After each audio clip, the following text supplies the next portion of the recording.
Most folks know Drew Miller as the outfitter and trout guide extraordinaire of the Grizzly Hackle Fly Shop in Missoula, Montana. But Drew also happens to be a hell of a tarpon tamer. Watch him put the stick to a not-so-baby silver king off the coast of Belize.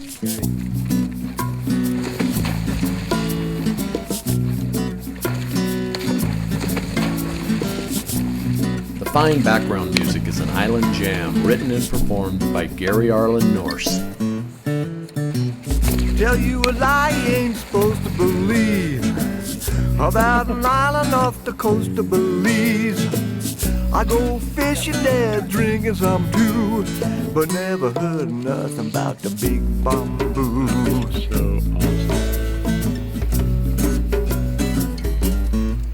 I drink a Belikin beer and a bottle of rum. I go shopping, gotta bring home something for the wife, a girlfriend too, but never heard nothing about the Big Bambu.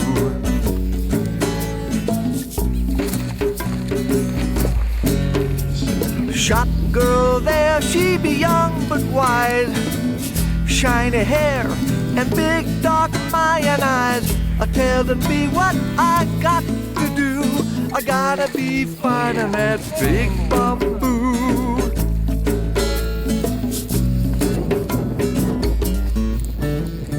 Taxi man there try to sell me cocaine. Police don't care 'cause they got an arrangement. It ain't fair, what you gonna do if all you wanna find is the Big Bambu?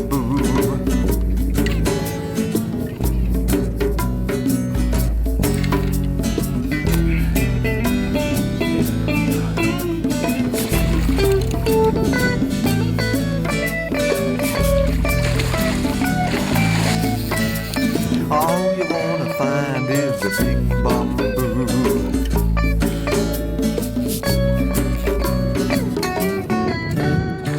Taxi man, he be laughing at me, say, you don't buy what you get for free.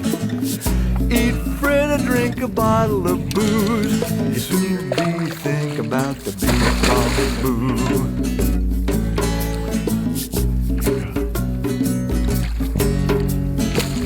I eat pork, drink double my time, find a girl with the big dark Mayan eyes. She said, baby, I've been waiting for you, and now you're gonna learn about the Big Bambu. Big Bambu, I've been waiting for you. Oh yeah, oh yeah. And now you're gonna learn about the Big Bambu. Nicely done, brother. We did it. Yes, that's beautiful. Oh, we did it. That is a beautiful fish. Drew and his guide George have been fishing the mangrove cays and finger flats inside the barrier reef offshore of southern Belize. Getting there from the States is pretty much an all-day affair, requiring 2 small plane flights from Belize City down along the coast to the resort area known as Placentia.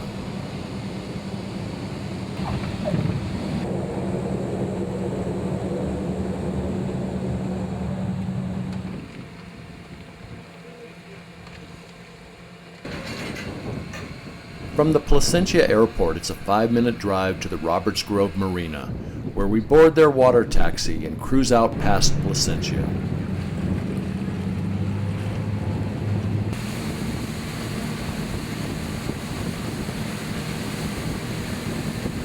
Then it's a 45-minute boat ride 10 miles due east into the Caribbean to Roberts Caye, a tiny 1-acre magical man-made island in the middle of a watery wilderness. Chad Miller and Roy Elmore are the last of our group to arrive, and they are greeted warmly by the island staff.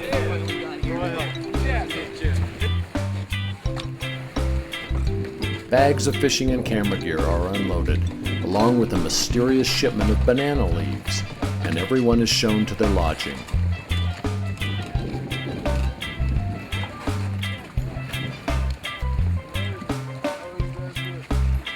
Welcome home, man. Thanks, guys.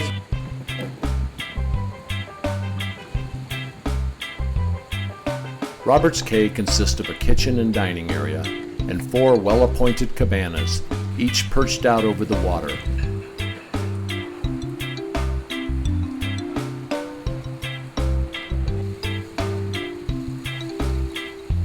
Beyond the tiny island's colorful feel, there is nothing else around except other small cays and hundreds of square miles of incredible flats fishing.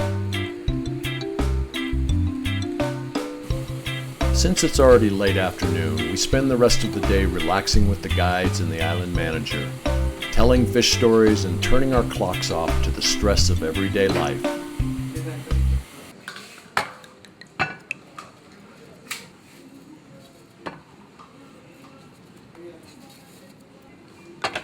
Inside the kitchen, Chef Domingo Chalk is preparing a special marinade for a local fish dish that will have us all singing his praises before the evening is through. Good. Okay, this is a fillet, a snook.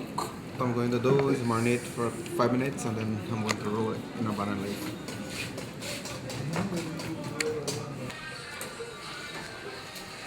Oh, those banana leaves.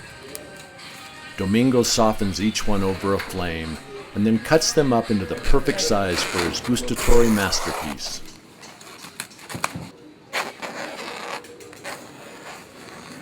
Okay, there you go. Now what I'm going to do, just enough for a fillet. One is for 1. 3. As the sun begins to fall towards the mainland to the west, 2 members of our group who arrived earlier that day return from an exploratory fishing reconnaissance. We made it! Steve Jensen and Drew Miller found fish and had some eats, but nothing was landed. 4 eats on that, but they just straighten out the hook. They're just little tiny wide. Sunset happens quickly this close to the equator, and we soon find ourselves back inside watching Domingo in his final dinner preparation. His marinated snook is ready to be folded up in banana leaves, and he performs the operation with the care and steadiness of a master chef. Waiting for him to finish is agonizing, but finally all of the fillets have been wrapped and are ready for baking. Okay, this is what we call the baked fish in banana leaf, and then we're going to bake for 25 minutes. Then the pace quickens as plates are prepared and we sit down to a delicious feast, island style. It's like opening up Christmas. Voila. Oh, I see it. Garlic in there. The next morning dawns to breaking clouds and a fresh breeze. As the guides prepare their boats, we are all inside, loading up on another hearty meal, compliments of Domingo's.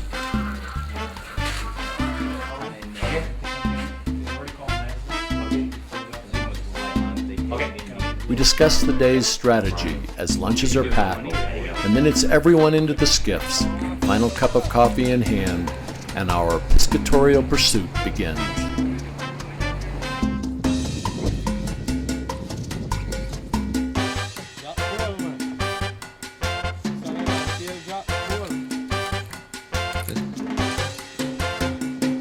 With the sun rising rapidly in the east, Drew prospects an endless string of mangrove islands for whatever might eat his fly. For a while, it's endless jacks and blue runners, which always feel like something bigger when they first hit. Attaboy.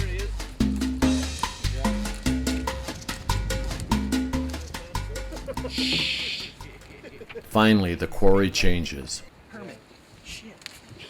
And Drew starts a game of rod roulette, each armed with a different fly.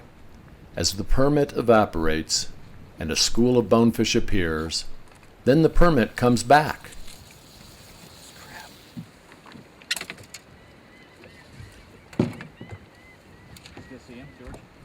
Then disappears, and the bonefish return.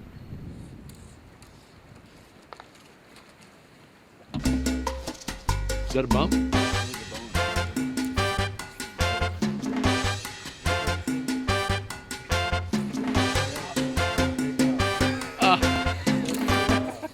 Drew gets his adrenaline in check and finesses a strike, eventually bringing a Grand Slam qualifier to the boat.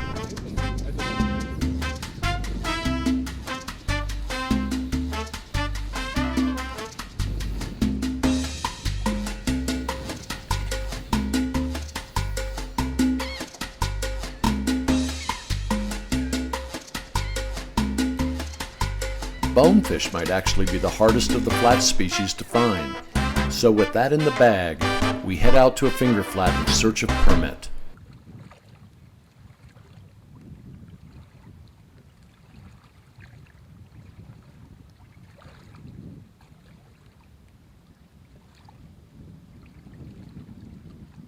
These flats are full of life, and our attention is at a heightened state as we wade an incoming tide.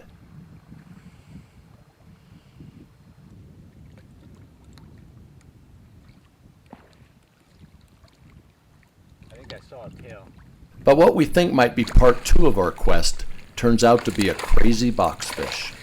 Got a boxfish.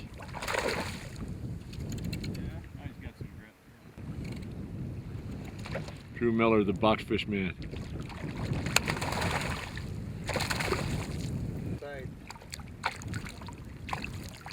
Wow, what a great looking fish. That is awesome. He's great. He's a crab eater. He's got some mean teeth in there. Yeah. Holy crap. He's got those beady little eyes looking at right at you. That's a cool fish. Yeah. And he just grabbed that crab beautifully. Oh, yeah. Is that your first boxfish, or you like? Yeah, I've caught a couple of these. He's going, what just happened? We eventually find ourselves in the famous lagoon of Tarpon Caye, where balls of baitfish are stirring up predators above the surface and below. Watching the pelicans dive for this feast is mesmerizing, but witnessing the strange and very effective symbiotic relationship developed by the black-headed gulls is amazing. Hitching a ride atop their avian food cart, the gulls harass the pelicans, pecking at their bills and picking off escapees as the bigger birds strain water from their pouches and try to swallow their catch.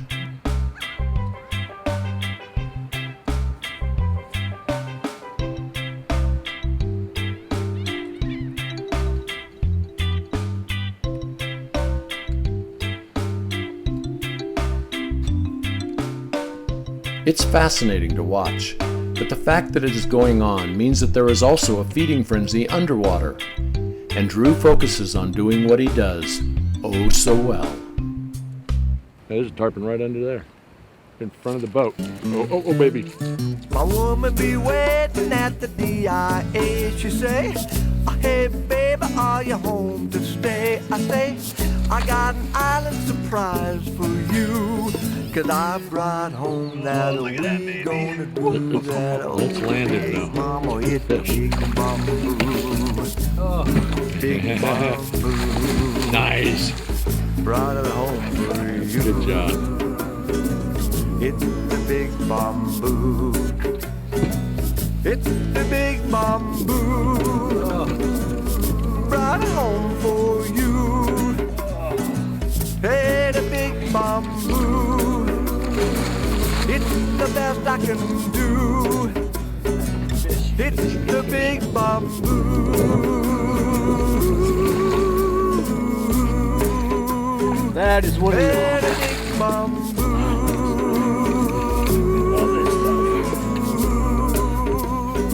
He's a landed. Oh, the big bamboo. He is a landed fish.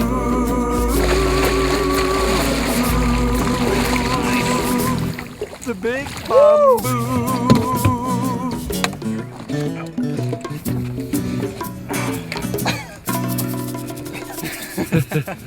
What a fish. I gotta kiss this guy.